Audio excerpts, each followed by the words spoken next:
हरे कृष्णा। वसुदेवम सुतम देवम कंस चाणूरमर्दनम देवकी परमानंदम कृष्णम वंदे जगद्गुरु। मूकम करोति वाचलम पंगु लंघते गिरिम यत् कृपातमहम वंदे परमानंदम माधवम। दोस्तों नमस्कार। आज के वीडियो में ज्योतिष के बारे में एक विशेष टॉपिक के ऊपर बात करेंगे।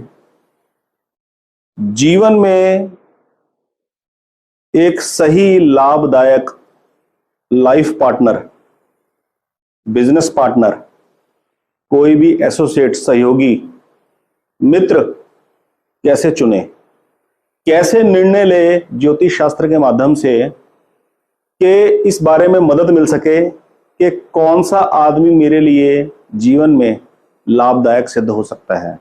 कहने का मतलब किस आदमी के साथ मेरी मेंटल अंडरस्टैंडिंग, मेंटल बॉन्डिंग ज्यादा अच्छी बनेगी। घर परिवार में, अड़ोस पड़ोस में और समाज में दो प्रकार के व्यक्ति होते हैं। एक वो जो कोई भी काम करते हैं बिना इस परवाह के कि किसी दूसरे पर उसका क्या प्रभाव पड़ेगा, और एक वो जो किसी भी काम को करते वक्त कुछ विचार करते हैं कि मेरे इस किए हुए काम का दूसरे के ऊपर, आजू बाजू वाले के ऊपर क्या प्रभाव पड़ेगा, कहीं वो इससे दुखी तो नहीं होगा। ठीक है।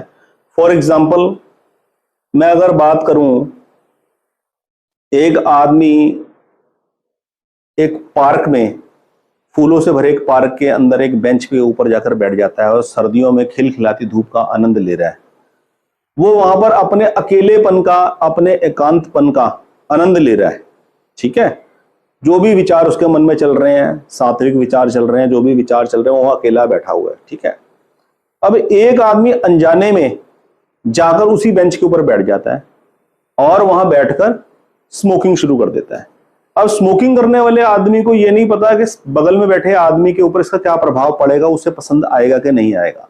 अब वो आदमी जो खिलखिलाती धूप का आनंद ले रहा था, फूलों का आनंद ले रहा था, वो एकदम से प्रभावित होता है उसकी एक्टिविटी के हिसाब से, और वो वहां पर एक बड़ा अनकंफर्टेबल जोन फील करता है और वो वहां से उठ के चले जाता है। इसी प्रकार जीवन के अंदर जो हमारी चॉइस होती है, जो हमारा टेस्ट होता है, जब उस टेस्ट के लोग, उस चॉइस के लोग हमारे संपर्क में आते हैं तो हमें बड़ा कंफर्ट फील होता है, हमें बहुत अच्छा फील होता है। इसी को कहते हैं जीवन की अनुकूल परिस्थिति।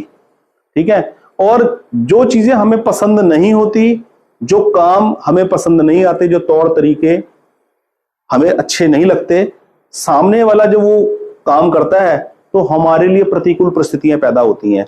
ये प्रतिकूल और अनुकूल परिस्थितियां घर में भी पैदा होती हैं और वर्क प्लेस पे भी पैदा होती हैं और पब्लिक प्लेसेस के ऊपर भी पैदा होती है। फॉर एग्जांपल आप ट्रेन से सफर कर रहे हैं, ऑर्डिनरी ट्रेन की टिकट आपकी बुक है।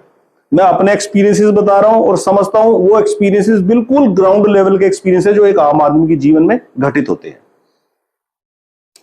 एसी से अगर टिकट हो तो वहां सीटें खुली होती हैं, स्पेशियस होती है, हाथ रखने का प्रॉपर जगह होती है। ठीक है। ऑर्डिनरी ट्रेन से अगर आप ट्रेवल कर रहे हैं, वहां सीटें तंग होती हैं। अब अगल बगल कोई हेल्दी आदमी अगर बैठ गया तो ये कॉमन सेंस है कि मेरे बैठने का तरीका इस तरीके से हो कि मेरे हाथ, मेरे पैर इस एक संयम में हो, एक तरीके में हो कि दूसरे को तकलीफ ना हो, दूसरे को अनकंफर्टेबल फील ना हो। लेकिन कुछ का तरीका होता है, बैठे हुए हैं, पैरों को खोल के बैठे हुए हैं, हाथों को ऐसे रखा हुआ है, उनको ये परवाह नहीं है कि अगल बगल वाले के ऊपर इसका क्या प्रभाव पड़ रहा है, क्योंकि उनको रियलाइज ही नहीं होता उनको ऐसा। तो यही चीज को मैं समझाने का यहां प्रयत्न करूंगा इस वीडियो के माध्यम से कि हम जीवन में एस्ट्रोलॉजी का इस्तेमाल क्या कर सकते हैं, एस्ट्रोलॉजी से क्या लाभ उठा सकते हैं किसी आदमी के साथ एसोसिएशन बिल्ड करने के लिए। और इस मेथड से इवन लाइफ पार्टनर को चूज करने के अंदर भी मदद मिल सकती है। सबसे बेहतर तो किसी आदमी का नेचर जानने का जो तरीका है ना, वो तरीका है ज्यादा से ज्यादा वक्त उसके साथ गुजारा जाए। खाने पीने की, उठने बैठने की, सोने लिखने पढ़ने की आदतें, चीजों को संभाल के रखने की आदतें, इसको आदमी लाइव देख ले तो उससे उसको सहायता मिल जाएगी कि इस आदमी के नेचर के बारे में मैं अच्छी तरह से वाकिफ हूं और मुझे किस हद तक इसको, किस लिमिट तक डील करना है। ठीक है। लेकिन ज्योतिष के माध्यम से हम कैसे मदद ले सकते हैं उसका आज विवेचन करूंगा। 9 ग्रहों में से राहु और केतु को छोड़ेंगे क्योंकि उनकी अपनी खुद की कोई राशि नहीं होती। बचे 7 ग्रह सूर्य, चंद्र, मंगल, बुध, गुरु, शुक्र, शनि।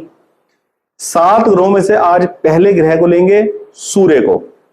सूर्य प्रधान व्यक्ति के लिए जीवन में किन लोगों से संपर्क स्थापित करना लाभदायक रहेगा, इसका विवेचन करूंगा इस वीडियो के अंदर। ये मैंने सिंह लगन की कुंडली लगाई है।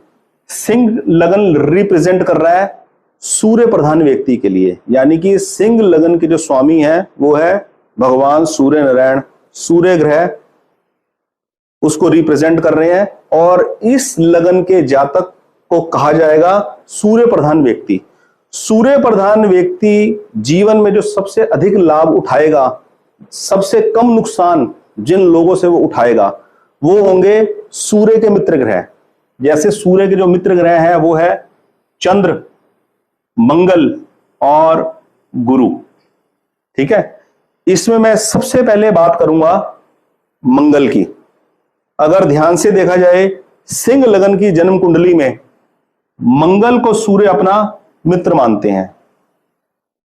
सूर्य मंगल को अपना मित्र मानते हैं। मंगल की लॉर्डशिप सिंह लगन की जन्म कुंडली में कहां की पड़ती है? एक केंद्र की और एक त्रिकोण की। ठीक है, ये जो त्रिकोण है 9 भाव, ये जन्म कुंडली के 12 भावों में से सबसे अत्यधिक महत्वपूर्ण भाव है 9वां भाव। मंगल की जो मूल त्रिकोण राशि है वो 9वें भाव में पड़ी है। ठीक है, इसलिए अपने जीवन में सूर्य प्रधान व्यक्ति, सिंह लगन का व्यक्ति मंगल प्रधान व्यक्ति से जीवन में लाभ के चांसेस ज्यादा पाएगा। उसके साथ उसकी मेंटल अंडरस्टैंडिंग, उसके विचार, उसकी कल्पना शक्ति, उसका डिटर्मिनेशन लेवल, उसका टेस्ट, उसका चॉइस जो होगी वो मंगल प्रधान व्यक्ति के साथ मैच करेगी काफी हद तक। यहां एक चीज का खास ध्यान रखना पड़ेगा, सूर्य भी अग्नि तत्व ग्रह है और मंगल भी अग्नि तत्व ग्रह है। दोनों की जब एसोसिएशन हो तो खासम खास ध्यान रखे, ये आपस में डिसाइड कर ले कि फाइनल डिसीजन दोनों में से किसका होगा। ठीक है, डिसीजन कई बार 2 लोग लेते हैं, बिल्कुल सही डिसीजन लेते हैं, लेकिन गर्मा गर्मी के अंदर उस सही डिसीजन से सही टारगेट तक नहीं पहुंच पाते। ठीक है, तो दोनों आदमी इस बात का खास ध्यान रखे, मंगल प्रधान व्यक्ति और सूर्य प्रधान व्यक्ति, ये दोनों ग्रह अग्नि तत्व हैं। जिस भी फैसले के लिए को लेकर वो आगे बढ़े उसमें फाइनल डिसीजन किसी एक का हो, दूसरा उसको ऑनर कर जाए। ठीक है, बहुत अच्छी बॉन्डिंग रहेगी सूर्य प्रधान व्यक्ति की मंगल प्रधान व्यक्ति के साथ। दूसरा सबसे लाभदायक ग्रह सूर्य प्रधान व्यक्ति के लिए क्या है? देवताओं के गुरु बृहस्पति गुरु, क्योंकि सूर्य गुरु को भी अपना परम मित्र मानते हैं। सिंह लगन की जन्म कुंडली के अंदर गुरु की लॉर्डशिप किन किन घरों की बनती है? मूल त्रिकोण राशि पड़ती है त्रिकोण भाव के अंदर, पंचम भाव के अंदर, जो 12 भावों में दूसरे नंबर का सबसे अति शुभ भाव माना जाता है पंचम भाव। पंचम भाव में गुरु की राशि पड़ती है धनु राशि। ठीक है, और दूसरी राशि बेशक 8वें भाव में पड़ती है, पर इससे कोई फर्क नहीं पड़ेगा क्योंकि मूल त्रिकोण राशि त्रिकोण में पड़ी है गुरु की। गुरु प्रधान व्यक्ति से सूर्य प्रधान व्यक्ति लाभ उठा जाएगा, यानी कि उसके जीवन में गुरु प्रधान व्यक्ति, धनु लगन का व्यक्ति और मीन लगन का व्यक्ति लाभदायक सिद्ध होगा। उसके साथ वो लाइफ पार्टनर, बिजनेस पार्टनर, सहयोगी, मित्र, किसी भी प्रकार का संबंध अगर स्थापित करता है तो उसके जीवन के अंदर नुकसान के चांसेस कम होंगे, फायदा ज्यादा होगा, अनुकूल परिस्थिति आने के चांसेस ज्यादा होंगे। ठीक है, यह बड़ा ही सीधा और सरल नियम है।